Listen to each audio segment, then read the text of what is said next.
દરેક નીતિની સામે કાયદાની રીતે ઊભો રહેતો SSK ન્યૂઝ ચેનલ। કતારગામ વિસ્તારમાં આવકવેરા અધિકારીના સ્વાંગમાં રોકડા રૂપિયા 8 કરોડની લૂંટની બનેલી ઘટનાનો ભેદ ઉકેલાઈ ગયો છે। ખરેખર તો રૂપિયા લૂંટાયા જ નહોતા। ફરિયાદી કર્મચારીએ લૂંટનું નાયક રચ્યું હતું। શેરબજારમાં કરોડો રૂપિયાનું નુકસાન થયું હોવાના લીધે કર્મચારીએ લૂંટનું તરકટ રચ્યું હતું। ખરેખર તો બેગમાં રૂપિયા નહીં, માત્ર કાગળિયા જ હતા।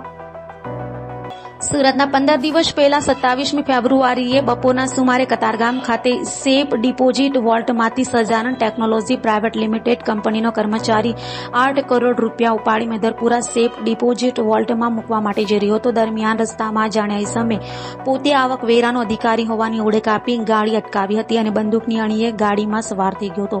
કર્મચારીને બાનમાં લઈ અપહરણ કરી વરિયાવી બ્રિજના નાકા સુધી લઈ જઈ તમામને ગાડીમાં ઉતારી ગાડી લઈ નાસી ગયો હતો। 8 કરોડની આ લૂંટની ઘટના બહાર આવતા ક્રાઇમ બ્રાન્ચ સહિત સુરત પોલીસના તમામ એજન્સીના અધિકારીઓ તપાસમાં લાગી ગયા હતા। દરમિયાન સીસીટીવી અને બાતમીદારોની બાતમીના આધારે પોલીસે રોહિત વીનુ ઠુમ્મરને પકડ્યો હતો।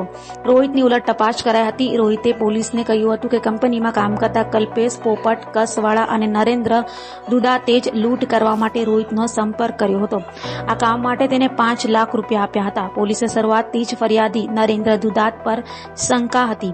રોહિતના સ્ટેટમેન્ટ બાદ નરેન્દ્ર ભાંગી પડ્યો હતો અને હકીકત જણાવી દીધી હતી।